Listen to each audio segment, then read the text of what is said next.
नमस्कार दोस्तों, मैं विनय शर्मा आपका फिर से स्वागत करता हूं हमारे अपने YouTube channel Vijay Sharma history पर। तो दोस्तों, जिस प्रकार आपको पता है कि हरियाणा पुलिस का एग्ज़ाम नज़दीक आया है, तो मैं आपके सामने लेके आया हूं भारतीय साक्ष्य अधिनियम के कुछ इम्पोर्टेंट फैक्ट्स।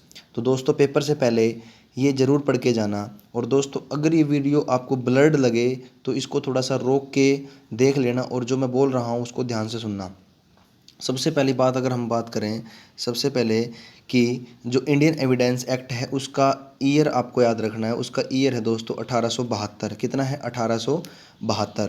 उसके बाद इंडियन एविडेंस एक्ट का जो जन्मदाता है दोस्तों, ये बहुत ज़्यादा इंपॉर्टेंट है। इसका नाम है sir James Fritz Stephen. Sir James Fritz Stephen, ठीक है जी। उसके बाद अगर मैं बात करता हूँ कि ये कब तैयार हुआ, तो ये 15 मार्च 1872 को दोस्तों तैयार हुआ था। और ये लागू कब हुआ? 1 सितंबर 1872 को। तो दोस्तों, यहाँ तक की जानकारी आपको शायद समझ में आई है कि भारतीय साक्ष्य अधिनियम जो है 1872 इसका नंबर है, साल का नंबर है। इसके जन्मदाता जो है वो है सर जेम्स फ्रिट्ज स्टीफन। और ये तैयार कब हुआ दोस्तों? 15 मार्च 1872 को। और लागू कब हुआ दोस्तों? 1 सितंबर 1872 को। पेपर में कई बार आ जाता है कि एविडेंस एक्ट जो होता है इसके जो अधिनियम है ये कैसा अधिनियम है। तो दोस्तों, ये एक प्रक्रियात्मक अधिनियम है। प्रक्रियात्मक यानी कि ये उसकी प्रक्रिया के बारे में दिया गया है, ठीक है। इसके अंदर दोस्तों कुल जो चैप्टर हैं वो 11 हैं। कुल इसके अंदर जो धाराएं हैं वो 167 धाराएं हैं। इसके कितने भाग हैं? पेपर में आ सकता है कि भारतीय एविडेंस एक्ट को कितने भागों में बांटा गया है। तो दोस्तों, इसके 3 भाग होते हैं। जो पहला भाग होता है उसमें होता है जो फैक्ट्स पुलिस जुटाती है उनकी रेलिवेंसी, यानी कि उनकी सुसंगति, उनकी रेलिवेंसी क्या है।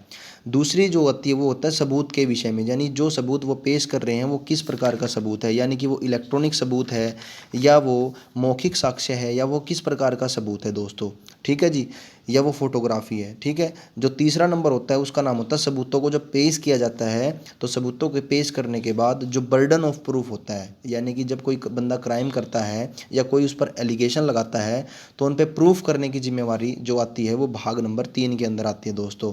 तो याद हो गया आपको। कुल इसके चैप्टर 11 हैं। इनमें कुल धाराएं 167 हैं। 3 भागों में बटा हुआ है इंडियन एविडेंस एक्ट। पहला भाग है रेलिवेंसी ऑफ द फैक्ट्स, दूसरा भाग है सबूतों के विषय में, और जो तीसरा भाग है दोस्तों, तीसरा भाग है वो है साक्ष्यों का पेश किया जाना दोस्तों, ठीक है। इसके अंदर जो सबसे बड़ा भाग है, पेपर में आ सकता है भाई, सबसे बड़ा भाग जो है वो सबसे बड़ा भाग है भाग नंबर 2, यानी कि सबसे बड़ा भाग जो है वो भाग कौन सा है? दूसरा भाग है, ठीक है ना। सॉरी, चैप्टर कौन सा सबसे बड़ा चैप्टर है? वो चैप्टर नंबर 2 इसका सबसे बड़ा चैप्टर है। और सबसे छोटा जो चैप्टर है इसका ये कौन सा है? 11th है, ठीक है। तो अब थोड़ा सा इंपॉर्टेंट बात सुनिए कि जो इसका 4th चैप्टर है, 4th चैप्टर, वो 4th चैप्टर दोस्तों वो किसके बारे में है? ओरल एविडेंस के बारे में, यानी कि मौखिक साक्ष्य के बारे में चौथा चैप्टर में दिया गया है, ठीक है। जो 5वां चैप्टर है, 5वां चैप्टर है वो किसके बारे में दिया गया है दोस्तों? डॉक्यूमेंट्री एविडेंस, यानी कि दस्तावेजी साक्ष्य है, ठीक है जी। और जो 7वां चैप्टर दिया गया है दोस्तों, 7वां चैप्टर दिया गया है बर्डन ऑफ प्रूफ के बारे में। किसके बारे में? बर्डन ऑफ प्रूफ के बारे में दोस्तों, ठीक है जी। तो अब मैं ये इंपॉर्टेंट कुछ सेक्शन बता देता हूँ आपको, कुछ मैं बोल के बता देता हूँ आपको दोस्तों। तो आप इन चीज़ों को ध्यान में रखना। तो सबसे पहले मैंने यहाँ लिखी हुई है मेन जो धाराएं हैं, वो मेन धारा दोस्तों पहले लिख लेना।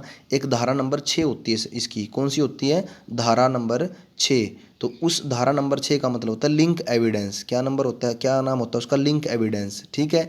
लिख लेना ये अलग से। धारा नंबर जो 6 होती है इसकी क्या होती है? वो लिंक एविडेंस, यानी कि जुड़े हुए मतलब कि साक्ष्य, आपस में जुड़े हुए जो फैक्ट्स होते हैं, साक्ष्य होते हैं, जिन जो कड़ी का काम करते हैं, एक से दूसरी घटना को जोड़ने में कड़ी का काम करते हैं, उनको बोलते हैं लिंक एविडेंस। तो धारा नंबर 6 में दिया गया दोस्तों, ठीक है जी। उसके बाद इम्पोर्टेंट जो धारा नंबर 9, आप या लिख लेना दोस्तों, धारा नंबर 9। धारा नंबर 9 में पेपर में आ सकता है भाई, जो नक्शा बनाते हैं हम उस जगह का, उसके बाद फोटोग्राफी होती है उस जगह, जैसे जिस जगह पे कोई क्राइम हुआ उसका नक्शा, वहाँ पे फोटोग्राफी, या कोई हम एफआईआर कटवाते हैं, तो ये कौन सी धारा में आते हैं दोस्तों? धारा नंबर 9 में आते हैं दोस्तों। कौन सी धारा में आते हैं दोस्तों? धारा नंबर 9 में आती हैं। उसके बाद इसकी इम्पोर्टेंट जो धारा है वो धारा नंबर 17 है। धारा नंबर 17 पेपर में आ सकता है कि इंडियन एविडेंस एक्ट की किस धारा में एडमिसिबिलिटी, एडमिसिबिलिटी को बोलते हैं हिंदी में स्वीकृति, क्या बोलते हैं? स्वीकृति। एडमिसिबिलिटी को क्या बोलते हैं दोस्तों? स्वीकृति। तो इसकी जो बात है, परिभाषा, वो किस धारा में दी गई है दोस्तों? एडमिसिबिलिटी की परिभाषा किस धारा में दी गई है? धारा नंबर 17 में दोस्तों। धारा नंबर 17 में किसकी दी गई है परिभाषा? स्वीकृति की दी गई है। ठीक है जी। उसके बाद एक होता है कन्फेशन, एक होता है कन्फेशन। कन्फेशन उसको बोलते हैं संस्वीकृति। उसकी जो परिभाषा वो धारा नंबर 24 में दी गई है दोस्तों। तो ये आप अलग से लिख लेना, ये आप अलग से लिख लेना, क्योंकि ये जो मैं बोल रहा हूँ इसको अलग से लिख लेना, इंपॉर्टेंट है दोस्तों। पेपर में आ जाए कि एडमिसिबिलिटी की जो परिभाषा वो किस धारा में दी गई, तो धारा नंबर 17। और अगर कन्फेशन यानी कि संस्वीकृति की वो आ जाए परिभाषा, तो वो किस में दे रखी है? धारा नंबर 24 में। ठीक है जी, धारा नंबर 24 में दी गई है। ठीक है जी। उसके बाद जब हम बात करते हैं धारा नंबर 74 जो है, उसमें पब्लिक डॉक्यूमेंट की परिभाषा, किसकी? पब्लिक डॉक्यूमेंट की, यानी कि जो सरकारी दस्तावेज होते हैं। धारा नंबर 75 जो दे रखे वो है प्राइवेट डॉक्यूमेंट्स। प्राइवेट यानी कि कोई बही खाते के अंदर लिखी हुई चीज़ें हैं, यानी किसी के बही खाते में लिखी हुई बात है, तो वो धारा नंबर 75 के अकॉर्डिंग है।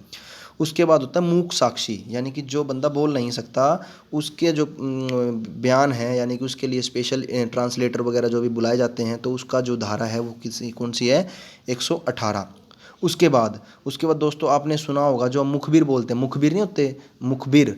तो मुखबिर की जो परिभाषा, यानी कि मुखबिर की जो बात है वो किस धारा में दी गई है? तो 125। मुखबिर के बारे में कौन सी धारा में बताया गया दोस्तों? 125 में। किस में? 125 में। ठीक है जी, 125 में। उसके बाद जब लास्ट में जब एफआईआर वगैरह दर्ज हो जाती है, जब बयान होते हैं, तो मजिस्ट्रेट के सामने जब वकील पूछता है तो उसको बोलते हैं मुख्य परीक्षा। तो ये मुख्य परीक्षा दोस्तों किसकी होती है? गवाहों की। किसकी होती है? गवाहों की। तो मुख्य परीक्षा किसकी होती है? गवाहों की। उस व्यक्ति की नहीं, जो पकड़ा गया उसकी नहीं, जो गवाह होते हैं उनकी मुख्य परीक्षा होती है, यानी उनसे सवाल जवाब पूछे जाते हैं। पहले तो उनसे पूरी बात पूछी जाती है, भाई तुमने उस दिन देखा क्या था, फिर उसके बाद उसी में से उससे क्वेश्चन पूछे जाते हैं, तो उसको बोलते हैं मुख्य परीक्षा। ठीक है। ये मैंने धारा नंबर 9 तो बता ही दिया था आपको। इसको बोलते हैं आइडेंटिफिकेशन, या उस दिन फोटोग्राफी, या उसका नक्शा, या एफआईआर। तो ये सारे के सारे धारा नंबर 9 में आते हैं। ठीक है जी। उसके बाद जब भी कोई पुलिस रिकवरी करती है, यानी कि पुलिस रिकवरी कुछ चीज़ की करती है, तो किस धारा में दिया गया दोस्तों? धारा नंबर 27 में। तो ये था दोस्तों भारतीय साक्ष्य अधिनियम। तो भारतीय साक्ष्य अधिनियम के अंदर से जो मेन पॉइंट्स हैं मैंने बता दी हैं दोस्तों, तो इसको आप अच्छे से ध्यान से देख लेना। ठीक है जी। तो धन्यवाद दोस्तों। ओके जी।